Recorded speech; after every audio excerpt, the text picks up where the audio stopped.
Sir, first phase का चुनाव हो गया और वोटिंग परसेंटेज भी पिछले बार से कम रहा। ऐसी क्या वजह है सर कि इस बार जनता में थोड़ी निराशा है वोट के प्रति?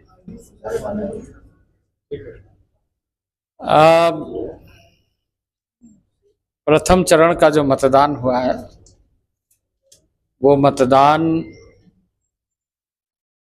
बहुत सी उत्साहवर्धक इस दृष्टि से है क्योंकि माननीय प्रधानमंत्री जी ने भी और हमें भी इस बात का कि लोगों के मन में पुनः भारतीय जनता पार्टी की सरकार बने ऐसा जनता का समर्थन प्राप्त हुआ है, लगता है। भारतीय जनता पार्टी आदरणीय नरेंद्र भाई मोदी के नेतृत्व में देश भर में पिछले 5 सालों में,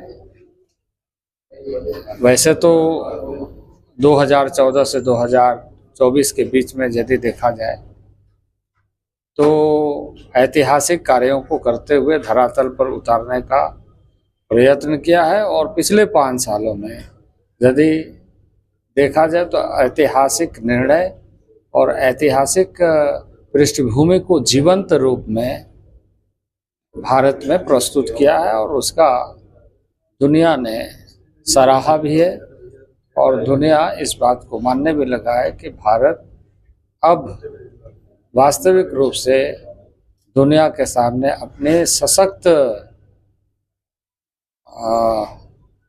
पृष्ठभूमि बनाने में सफल हो रहा है। 2024 के चुनाव के लिए भारतीय जनता पार्टी ने फिर एक बार मोदी सरकार का मंत्र के साथ संकल्प पत्र जनता के सामने घोषित किया है कि 2019 में जिस तरीके से संकल्प पत्र के माध्यम से हमने अक्षरशः पालन करने का कोशिश किया है, कई में परिणाम आए हैं और कई में परिणाम के तरफ बहुत तेजी के साथ बढ़ रहे हैं और आम जनों तक एक सुरक्षा, आम जनों तक योजनाओं का लाभ पहुंचाने में और पहुंचने में सफल हुआ है।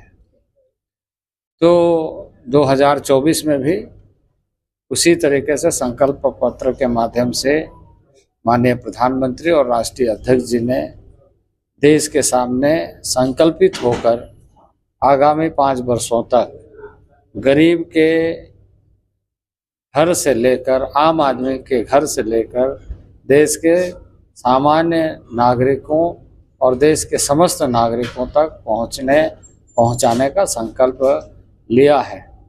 पिछले दिनों में जैसे पीएम आवास 4 करोड़ बने थे और अब अगले 5 साल में 3 करोड़ अतिरिक्त आवास बनाए जाएंगे। उसी तरीके से अनाज, गैस का कनेक्शन और नल यानी पानी कैसे आम जनों तक पहुँचे, इसको प्रारंभ किया गया है। आम जनों तक राशन पहुँची है, मुफ्त राशन पहुँची है, जल की सुविधा सबको मिले इसके लिए योजना प्रारंभ की गई है। गैस का कनेक्शन 11 करोड़ परिवार तक पहुँचा है, इसको आगे भी जारी रखा जाएगा। सर, कल इंडिया गठबंधन की ओर से न्याय उलगुलान महारैली का आयोजन किया गया है और इसमें देश के नेता आ रहे हैं और सीधा इन लोगों का जो कहना है कि हेमंत सोरेन को जो जेल भेजा गया उसको लेके ये न्याय महारैली है। इस पर सर आपकी क्या राय है? और उलगुलान रैली नाम दिया गया है। देखिए, पहले तो ये बता दूं कि परिवारवाद को बढ़ावा देने वाले और ऐसे लोगों की जमात के रूप में देश देख रही है जिन लोगों ने केंद्रित तरीके से राजनीति को हथियार बनाकर ऐसा उपयोग किया कि वो देश के लिए दुरुपयोग साबित हुआ। और अब ऐसे लोगों की जमात बनेगी जिसकी विश्वसनीयता पर ही सवाल खड़ा है कि यह किस तरीके से इस देश के अंदर ऐसे दल जो लोग शासनों में रहे और शासन का दुरुपयोग करने का काम किया। जहाँ तक राजनीतिक मुद्दा के रूप में, क्योंकि आप अगर देखें 2004 से 2014 के बीच में तो आपको स्पष्ट दिखाई देगा कि उन दिनों में policy paralysis, corruption, 2G, 3G, कोयला, और इस तरह से पूरा देश भी त्रस्त रहा और दुनिया के नज़रों में गिरा भी। राज्यों में, कई राज्यों में अब आप देखें नियम कानून को ताक में या नियम कानून को इस तरीके से उपयोग करने की कोशिश की गई जहां कई तरह के मामले सामने आए और ये मामले निष्पक्ष ढंग से जांच हो रही है। इस पर लोगों को ऐसा लगता है कि इस तरह के मुद्दों को उठाकर हम लोगों को दिग्भ्रमित करें और राजनीतिक लाभ लें। सवाल यह है कि जो मुद्दे है उस मुद्दे पर आप अपनी बात को सही ढंग से क्या ये बात सही है कि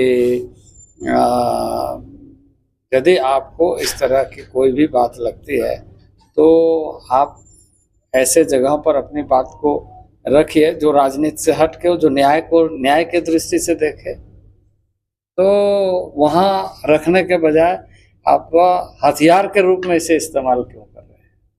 तो इससे यह पता चलता है कि इनके कार्यकलापों में भ्रष्टाचार हावी है और भ्रष्टाचार के कारण आम आदमी त्रस्त हो रहा है।